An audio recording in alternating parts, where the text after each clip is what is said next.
और अब बात दिल्ली के कोचिंग सेंटर में हुए हादसे की करेंगे, जिसमें 3 छात्रों की जान चली गई थी। दिल्ली के ओल्ड राजेंद्र नगर में कोचिंग में हुए हादसे से जुड़ा एक वीडियो सामने आया है। ये वीडियो हादसे के वक्त का है। इसमें छात्र बारी बारी से बेसमेंट से बाहर निकलते दिख रहे हैं। पानी की स्पीड बढ़ रही है। बाहर मौजूद लोग बेसमेंट में फंसे छात्रों को जल्द वहां से निकलने के लिए कह रहे हैं। कई छात्र थे जो इस बेसमेंट में फंस गए थे, लेकिन 3 छात्रों को इस लापरवाही में अपनी जान गंवानी पड़ी। दरअसल अवैध रूप से ये तमाम कोचिंग सेंटर चलाए जाते हैं और इसी को लेकर प्रशासन अब सतर्क हुआ है। कई अवैध कोचिंग सेंटर्स को जो कि बेसमेंट में चलाए जा रहे थे, उन्हें सील कर दिया गया है।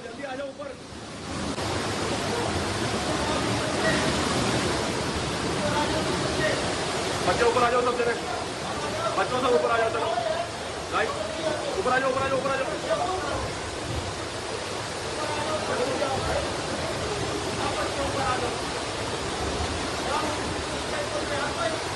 बच्चे आ जाओ ऊपर जल्दी please. Guys guys guys, quick quick quick quick quick quick. अरे जल्दी आ जाओ ऊपर। कोई नीचे रहा तो नहीं? नीरज कोई नीचे तो नहीं रहा? तो दिल्ली के ओल्ड राजेंद्र नगर में हुए इस हादसे को लेकर एक्शन का दौर जारी है और बीती रात भी दिल्ली में 13 कोचिंग सेंटर सील किए गए। मेयर शैली ओबरॉय ने बेसमेंट में किसी भी तरह की कमर्शियल एक्टिविटी पर रोक लगा दी है। वहीं दूसरी ओर दिल्ली पुलिस ने शिकंजा कसा है। खबर यह है कि पुलिस एमसीडी के अधिकारियों से पूछताछ करेगी। ओल्ड राजेंद्र नगर इलाके में तैनात ड्रेनेज सिस्टम से जुड़े अधिकारियों से पुलिस सवाल जवाब करेगी। एमसीडी को दिल्ली पुलिस नोटिस जारी करेगी और जवाब मांगेगी। यह भी आपको बता दें कि एफआईआर में वाटर ड्रेनेज सिस्टम देखने वालों को भी आरोपी बनाया गया है।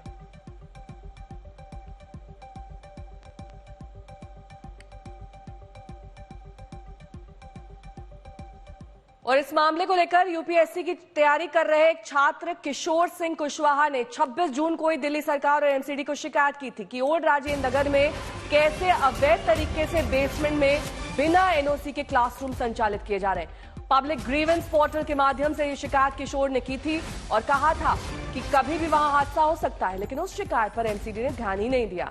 शिकायत करने वाले छात्र ने 15 जुलाई और 22 जुलाई को शिकायत के संबंध में रिमाइंडर भी भेजा, फिर भी अनदेखी की गई।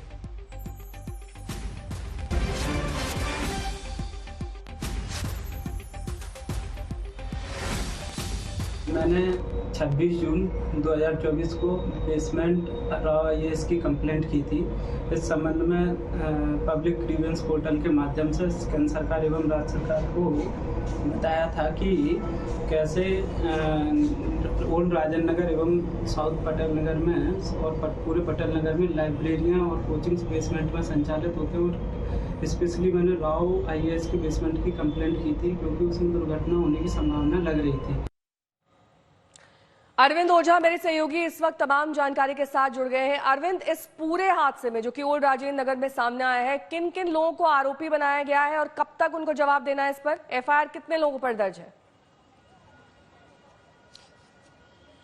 देखिए, 2 लोग इस मामले में गिरफ्तार हो चुके हैं नेहा, जिसमें जो ये पीछे हमारे आप देख पा रहे हैं coaching centre Rao IAS coaching centre, इसका जो ऑनर है अभिषेक गुप्ता, उसको गिरफ्तार किया गया है। दूसरा देशपाल जो आरोपी है कोचिंग सेंटर का कोऑर्डिनेटर, उसको गिरफ्तार किया गया है। एफआईआर में जो इस इलाके में वाटर ड्रेनेज सिस्टम की जिसकी जिम्मेदारी है देखभाल की, उसको भी आरोपी बनाया गया। तो कुल मिलाकर अगर बात की जाए तो कटघरे में एमसीडी ही है, क्योंकि जैसा आपने भी बताया कुछ देर पहले कि लगातार एक शख्स ने शिकायत दी थी, तो किस तरीके से एमसीडी के अधिकारियों की अनदेखी यहां पर की गई। हमने वो तस्वीरें भी भेजी हैं कि यहां पर जमकर वाटर लॉगिंग है। और फिलहाल अब हादसे के बाद यहां पर देखिए पैरामिलिट्री फोर्सेस की तैनाती है, क्योंकि जिस तरीके से जो स्टूडेंट है, हम एक तस्वीर ये भी दिखाएंगे।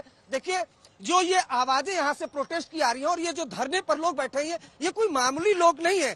यही आने वाले दिनों में कल डीएम, कलेक्टर, बड़े ब्यूरोक्रेट्स बड़े पदों पर बैठेंगे और आज वो धरने पर बैठे और इनके साथी कहीं न कहीं भ्रष्टाचार का शिकार हुए और भ्रष्टाचार की वजह से उनकी मौत हुई। अब जो दिल्ली पुलिस के सूत्रों ने आज तक को बताया है कि दिल्ली पुलिस एमसीडी के उन अधिकारियों को जिनकी जिम्मेदारी इस इलाके में वाटर ड्रेनेज सिस्टम की देखभाल करने की है, उनसे पूछताछ करेगी। साथ ही साथ आज एमसीडी को दिल्ली पुलिस की टीम नोटिस भेजेगी, जानकारी मांगेगी, डिटेल मांगेगी। लगेगी उन अधिकारियों की जिनकी जिम्मेदारी इस इलाके के बिल्डिंग मैनेजमेंट की है, साथ ही साथ जो यहाँ का ड्रेनेज सिस्टम देखते हैं। तो कुल मिलाकर अगर बात की जाए तो एक तरफ लापरवाही इस कोचिंग सेंटर के ऑनर की है, जो लाखों रुपए की रकम लेकर छात्रों को यहाँ पर कोचिंग देते हैं, लेकिन सुरक्षा के नाम पर कुछ नहीं, व्यवस्था के नाम पर कुछ नहीं, अवैध तरीके से बेसमेंट में लाइब्रेरी चलाई जा रही थी और उसमें डूबने से 3 होनहार छात्रों की मौत हो गई। तो एमसीडी पर अब शिकंजा कसने जा रहा है और एफआईआर में बकायदा साफ साफ ये लिखा है कि कोचिंग ऑनर के अलावा जो यहाँ के ड्रेनेज सिस्टम देखते हैं, बिल्डिंग मैनेजमेंट जो लोग देखते हैं, उनकी जिम्मेदारी, और खुद कबूल किया है जो अभिषेक गुप्ता है ऑनर, उसने जब गिरफ्तार किया तो पुलिस ने उससे कागज मांगा कि बेसमेंट में आप लाइब्रेरी चला रहे थे, उसका कागज है, उसने साफ इनकार कर दिया। उसने कबूल किया कि बेसमेंट में जो वाटर ड्रेनेज सिस्टम है वो बिल्कुल नहीं था, तो उसने खुद एक्सेप्ट कर लिया। जानलेवा ये लापरवाही, लेकिन करप्शन, कटमनी, इन सब की वजह से यहाँ पर वाटर लॉगिंग है। आसपास के लोग आरोप लगाते हैं कि जब भी उनको यहाँ पर ये शिकायत दी जाती है कि यहाँ पर बड़े पैमाने पर जल जमाव हो गया है तो अधिकारी रिश्वत मांगते हैं, और ये कोई नई बात नहीं है। अगर दिल्ली में आप कहीं भी देखें तो अगर एक लेंटर डलता है बिल्डिंग का तो वहाँ पर एमसीडी के लोग कट मनी मांगने के लिए पहुंच जाते हैं, लेकिन दिल्ली में, राजधानी दिल्ली में अलग अलग इलाकों में जल जमाव होता है, कोई सुध लेने वाला नहीं है, और कहीं न कहीं करप्शन, जानलेवा लापरवाही का नतीजा है कि 3 छात्रों की मौत हो गई। ठीक है, मैं लौटूंगी आपके पास। इस बीच इस हादसे में होनहार छात्रा तानिया की जान चली गई। उनके चाचा से बात की हमारे सहयोगी आदित्य वैभव ने, सुनिए। हमारे साथ हैं मृतका के चाचा अवधेश जी। आपको सबसे पहली बार ये सूचना कब मिली? कल मीडिया के द्वारा सुबह में मिली थी हम लोग को। क्या लगता है आपको किसकी गलती है इसमें?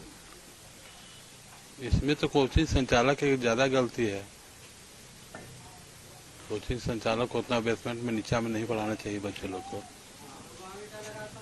और कुछ एमसीडी भी वहाँ दिल्ली की सरकार भी जिम्मेवार है इसमें। पानी का निकासी का अच्छा व्यवस्था नहीं था। आपके हिसाब से क्या होना चाहिए जिसके बाद इस तरह की घटनाएं नहीं हो? पहला नंबर तो बेसमेंट में पढ़ाई होना भी नहीं चाहिए बच्चों लोग को। हर तरह का प्रॉब्लम है, पानी का, आग का, सब तरह का प्रॉब्लम है, और देख रेख का भी अभाव है। अगर देख रेख रहता तो ऐसा नहीं होता इसमें। अगर देख रेख नहीं रहती तो ऐसा नहीं होता। हमारे साथ मौजूद हैं मृतका के भाई सोनू। सोनू, ये बताएं कि आखिरी बात हुई थी आपकी तानिया से? कुछ दिन पहले मेरी बात हुई थी। उन्होंने मुझे बताया था अपनी पढ़ाई के बारे में, अच्छा ही बोला था कि बहुत अच्छा से चल रहा है, लेकिन इस तरह का घटना, हम जमशेदपुर में रहते हैं, हमको जानकारी हुआ घर के द्वारा, हम बहुत उसको छोटे से पाले हुए हैं, लेकिन असहनीय था मेरे लिए। वहां से भागे हुए हम घर पे आए, मालूम चला जिसी, लेकिन अब तो कुछ किया भी नहीं जा सकता, वो तो आ नहीं सकती। प्रशासन, खासकर वहाँ के जो कोचिंग संस्थान के ऑनर हैं या कुछ भी, बेसमेंट में अगर बनाते हैं तो उसका सुविधा भी देना चाहिए, निकासी का या पानी का, कि पानी कहीं से आए नहीं।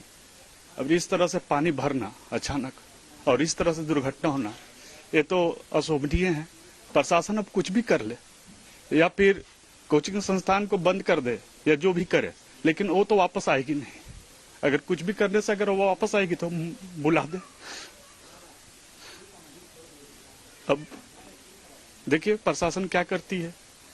बेसमेंट में तो पढ़ाई होना ही नहीं चाहिए, अगर होती है तो उसको पूर्णतः सुविधा के अनुसार होना चाहिए, लेकिन अभी तक तो कुछ उसका ही नहीं है। लेकिन मेरी तानिया तो अब वापस नहीं आ पाएगी।